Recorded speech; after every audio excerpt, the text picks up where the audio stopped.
Welcome to another deep dive. And today we're going to be diving into the world of skincare, Okay. specifically the brand Olay. Hmm.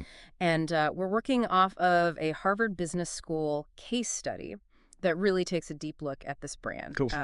from its start to Yeah. really the challenges that it was facing as of 2017. So this case study kind of culminates in 2017. Okay. But I think it's interesting how this case study really goes beyond just skincare and really gets into brand evolution Right. and the ever-changing wants of customers and kind of how new companies kind of shake up the market. Absolutely. And Olay's story is a prime example of that. Yeah. In the early 2000s, they were at the top of their game. Hmm. What were some of those genius moves that made them such a powerhouse? Mhm. And the case study highlights this concept of prestige. Right. Which Olay really seemed to rock. Yes. How did they manage to bridge that gap between drugstore affordability Right. and the allure of like a department store brand? Well, Olay really tapped into this emerging desire for what we call affordable luxury. Okay. Consumers wanted that high-end experience without the premium price tag. They Yeah. wanted to feel like they were treating themselves without breaking the bank.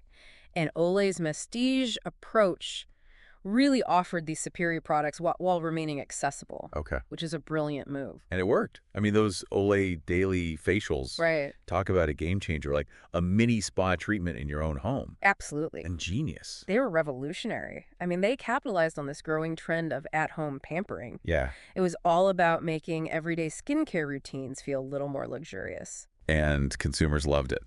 Now, even during this period of phenomenal success for Olay, Mm-hmm.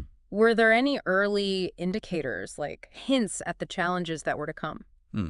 The case study mentioned the success of Clinique's three-step system, Yeah. particularly among younger women. Right. Do you think that was a sign of things to come? Yeah, I think that's a really astute observation. Speaking of signs, the case study talks about a perfect storm hitting Olay around 2010. Mm-hmm. It wasn't just one thing, but a few major shifts happening all at once. Right.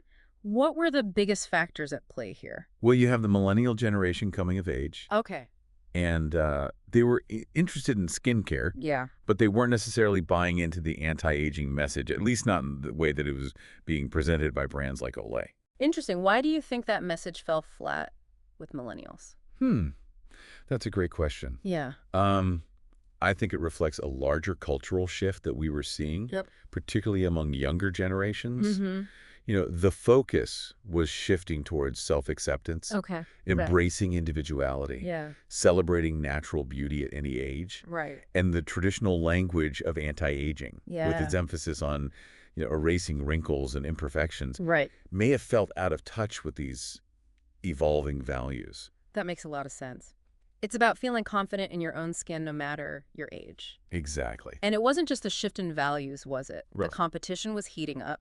Mhm. The case study mentioned this wave of new brands entering the market, hundreds of them. Yeah. Hundreds. Many operating with a direct consumer model. Right. Can you explain what made that model so effective?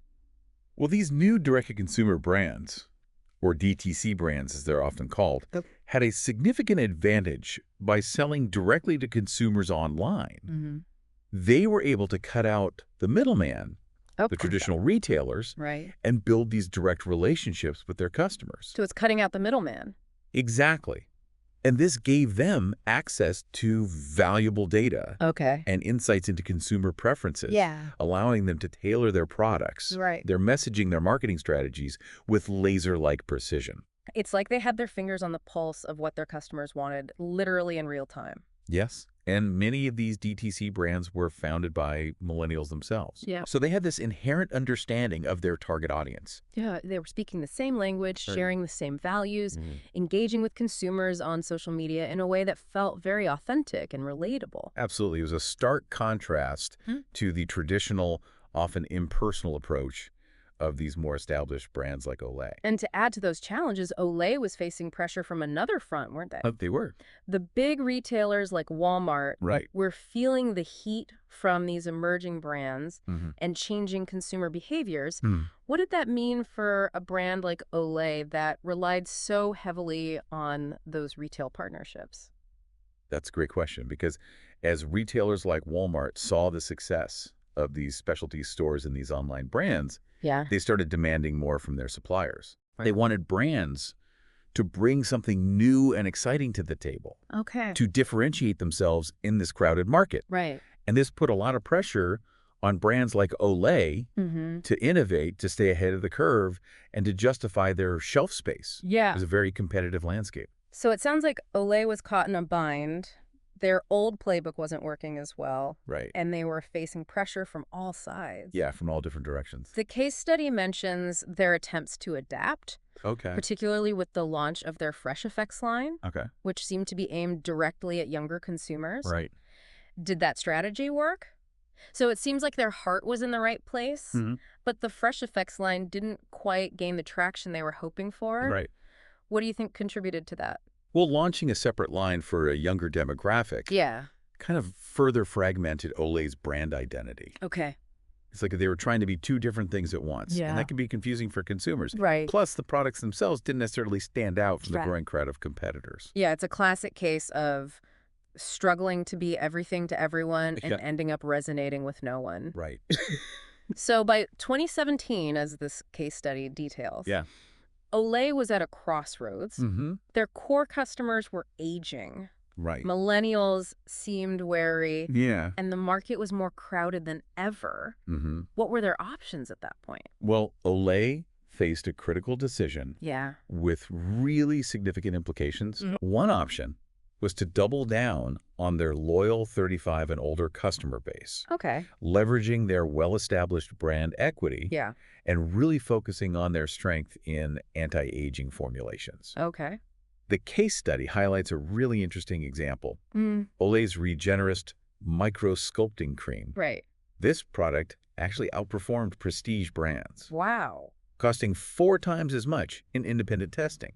That's pretty impressive. Yeah, it's a testament to the quality of their research and development. Yeah. Focusing on their existing loyal customer base Right. definitely seems like a valid path forward. What about the other side of the coin, though? What about capturing those millennials who Yeah. are really shaping up to be a dominant consumer force? You're absolutely right. You can't just ignore an entire generation and hope to have a sustainable long-term strategy Right. to resonate with millennials. Yeah. Olay would need a significant brand refresh. Okay. And I'm talking more than just new products here. Yeah. They would need to shift perceptions and convince a very skeptical audience Right. that Olay was more than just their mother's brand. Right. Like they had to shake that image somehow.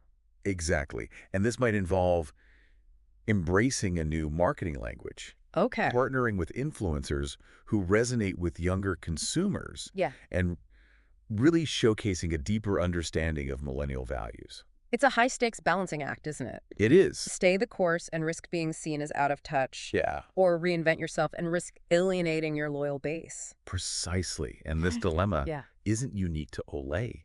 This is a challenge faced by many heritage brands Okay. in the face of evolving consumer preferences and, digital disruption. Yeah. This case study really offers a glimpse into these difficult choices Right. businesses face in a rapidly changing market. Absolutely. And it underscores the need Uh, for constant innovation, yeah. a willingness to adapt, Mm. and the importance of connecting with consumers Yeah. on an emotional level.